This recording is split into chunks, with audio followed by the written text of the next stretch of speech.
This video is on permutation. Permutation is an arrangement or listing in which order is important. And the way you're going to see it written is P with parentheses NR. N being the number of permutations and R being things taken at a time. So the easiest way to understand this is basically just to see an example.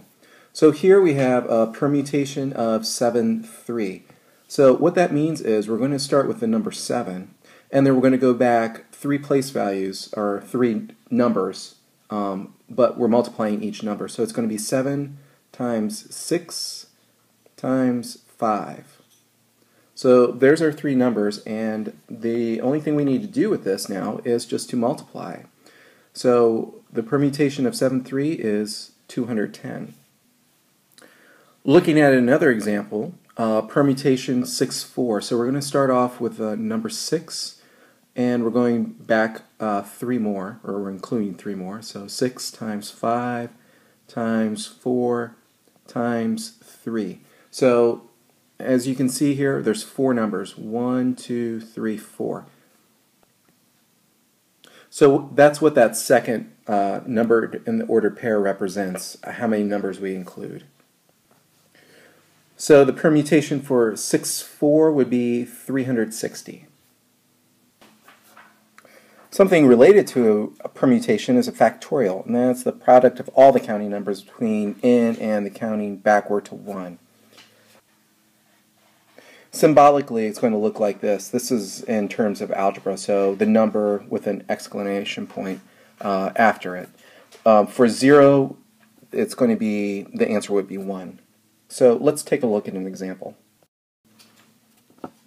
So the factorial of 7 would be 7 times 6 times 5 times 4 times 3 times 2 times 1, which would be 5040. Now on many of your calculators you're going to be able to find a factorial button. It might be an N, it might be an X. But if you look for that button, press the digit that you want or the number that you want, and then that button, the answer is going to come up. So we do have that function on our school calculators, and if you need to see it, just let me know and I'll show you where it's located.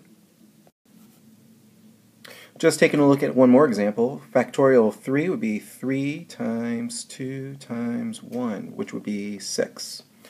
Now, both of these factorials could be rewritten as a permutation. So in the form of permutation, it would be P7, 7 for factorial of 7, and for 3 it would be permutation of 3, 3. This is just an abbreviated way. The factorial is an abbreviated way of writing that form. So that's it for permutations and factorials. I would recommend bringing these sheets to class tomorrow. That way you can use them as reference.